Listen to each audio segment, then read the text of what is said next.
Every yard, every hit, every second. It's earned out here. This game demands more than just skill. It demands fuel.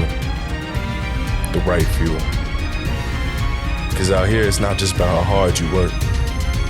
It's about how long you keep going. When the game gets real, drink bottle still.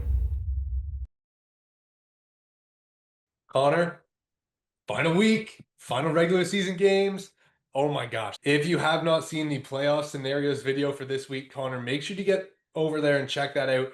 There's a lot of room for teams to move here in the middle of this OUA. Only two teams really set with the top two seeds in Laurier and Western, but even they have to decide who's going to be the kings of the regular season and go undefeated in 2025. And Wade, this is going to be an awesome, awesome game. This is the game that we're highlighting off the top, highlighting for this week of OUA football as the Western Mustangs and Ethan Dolby host Cal Wither and his group of Laurier Golden Hawks, who have been tremendous this season. Now 7 straight weeks as the #1 seed in the OUA, but a bit of a prove it game here for them as they take on Western, who has been a very tough opponent for teams throughout this season. Yeah, and it's kind of interesting, right? I mean, Laurier wins the Yates Cup last year. They go all the way to the Vanier Cup. They go undefeated this year with a new quarterback in play. And for some reason, I think we're in the group of people here that's talking about Western as the favorites and Western being the team to beat. And maybe that's just because of how dominant that Ethan Dolby has looked in the running game, Connor.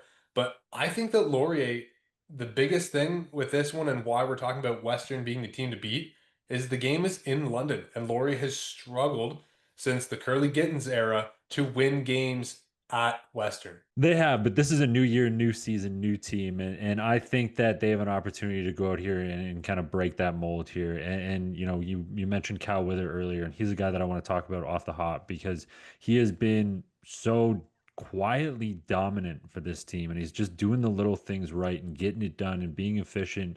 And yes, they lost a huge piece in Taylor Elgersma, and you know maybe he's not generating as much noise as Taylor was at this point for Laurier last year. But I certainly believe that he is in the conversation. We talked about this. He's in the conversation for OUA MVP, as is the guy on the other side of the ball here in Ethan Dolby. But he has been so good for this Laurier team this year.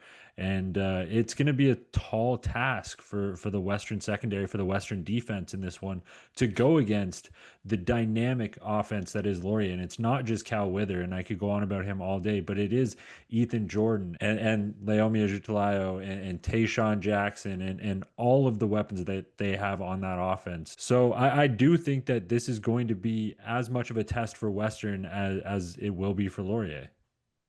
Yeah, and conversely, Connor, the defenses are going to be tested here. I mean, we've seen them play very strong throughout the year, make a lot of turnovers, and really hold teams to playing left-handed. If you make either of these guys play left-handed, there's still a top flight football program, and that's with Hillock, that's with Wither, that's with Jackson, that's with Dolby, through the ground or air. And I think that this game really hinges on both of these defenses not giving up the explosive play. Don't give up the 40-yard run. Don't give up the 50-yard pass.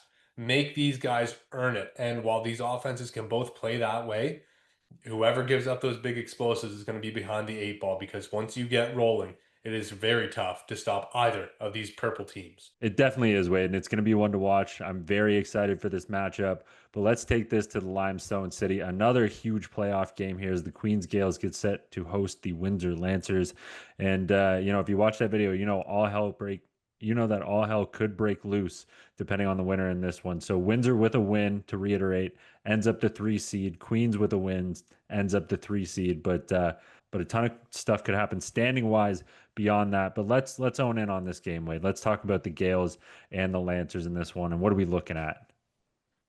Jared Jazari, Wavy Mambo. This is the all-star running back matchup that I think everyone's been hoping for. Both guys that have been traditionally power backs have been breaking off big time runs and showing their breakaway speed all season long.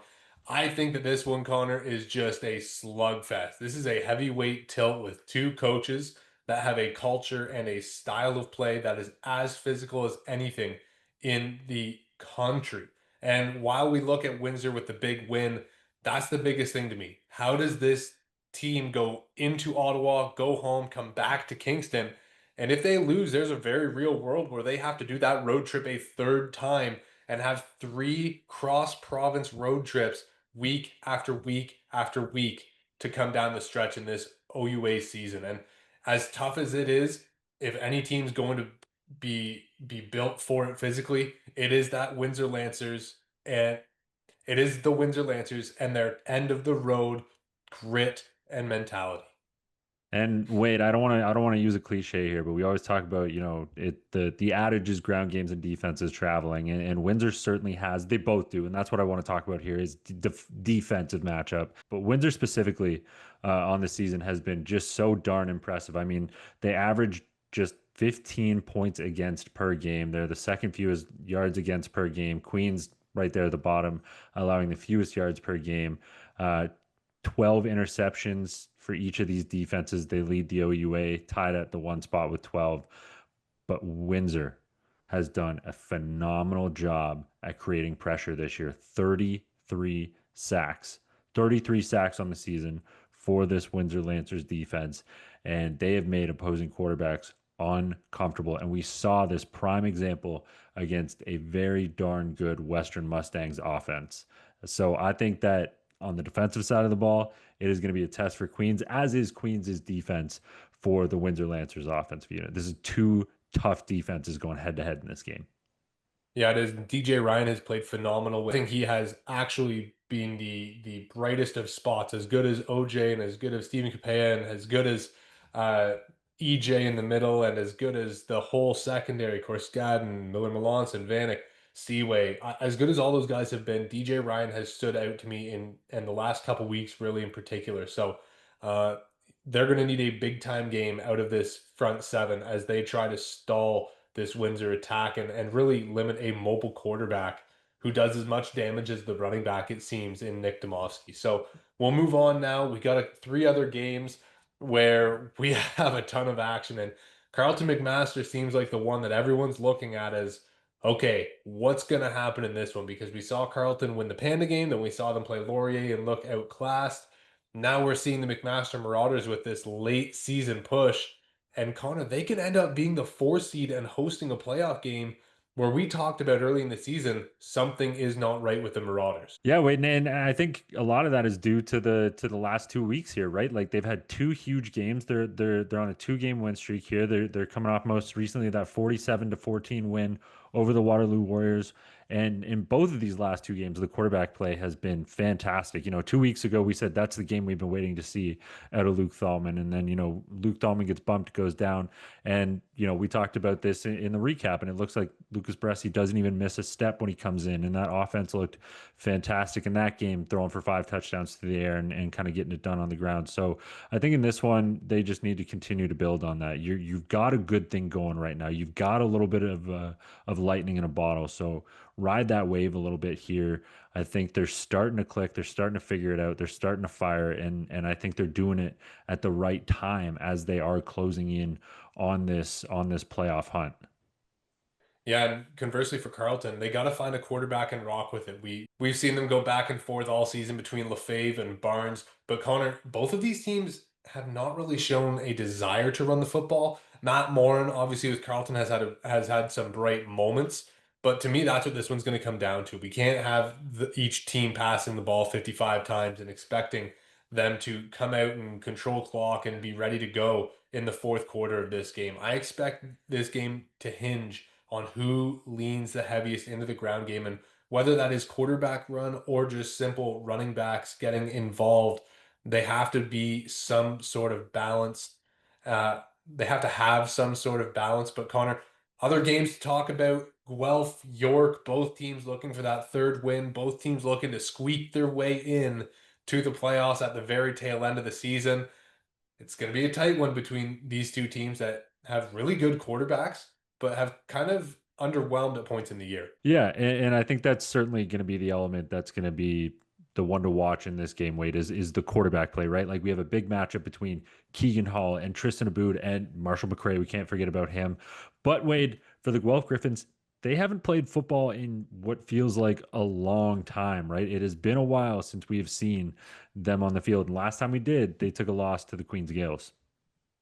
Yeah, and Connor, the same thing I figured with Queens was they were going to run the ball and attack and be heavy, and they started out like that. And Marshall McRae was heavily involved in the running game later, but it seemed like they wanted to attack more through the air. When we look at this York Lions defense and what we've seen all season, the teams that run the ball have dominated them at the point of attack, right? We saw it with Queens, we saw it with Western just a week ago on Thanksgiving. Guelph has the ability to run the ball at that high of a clip. They need to do so, and they need to stick with the run game if they're hoping to have a ton of success here against the Lions in week 9. All right, Wade, let's wrap it up here. Let's go to the final game that we have to talk about on this episode, the Ottawa GGs and the Toronto Varsity Blues. Big one here for the GGs. They can sneak into the playoffs, but they're coming off back-to-back losses. And back-to-back similar losses, Connor, where they really struggle to get the run game going. Jansen takes an early lead. They have a punt block go against them for a touchdown, and then it just falls apart. And when I just talked about Guelph, I said they have to stick with the run game. Ottawa, it doesn't even have to be the run game, but they have to get Charles Asselin the ball, and they have to do it consistently. They have to do it in a variety of ways, whether that is stretch runs, inside zone, powers, counters, or getting him involved in the pass game. He is their number one weapon. And as good as Noah Avery has looked all season and as big of a mismatch as he's going to be all game long to Toronto, I think they cannot get away from Charles Asselin. Use Noah Avery all game long, but the base, and it's going to open up more for Avery and Jansen in the pass game, has to be this ground attack for the GGs. I agree. It has to be the ground attack. But wait, I really want to see consistency as a whole out of this offense. We talked about these last two losses being similar, and you know, specific for me in this one, they've had quarters where they just can't get it going. So I want to see them getting it going for all 4 quarters. You can't have these quarters where you fail to find points and you just really can't get much going. Their defense, that's hard on a defense, and their defense credit there, they've played very well all year this season. They've been one of the best units in the OUA, but when your offense just can't get things going and you're forcing your defense to be on the field longer than you want them to be, it's tough to play football that way. And it's resulted in some less than favorable losses these last 2 weeks for them, I think. Yeah, GG stands for ground game. Don't forget about it, Connor. We are going to talk about Toronto here. Don't worry. They are also coming off the bye week last week. A much rested squad going into the last week of the season, already eliminated from playoff contention. But Connor, I think Toronto's coming in here with the mindset of we're going down swinging.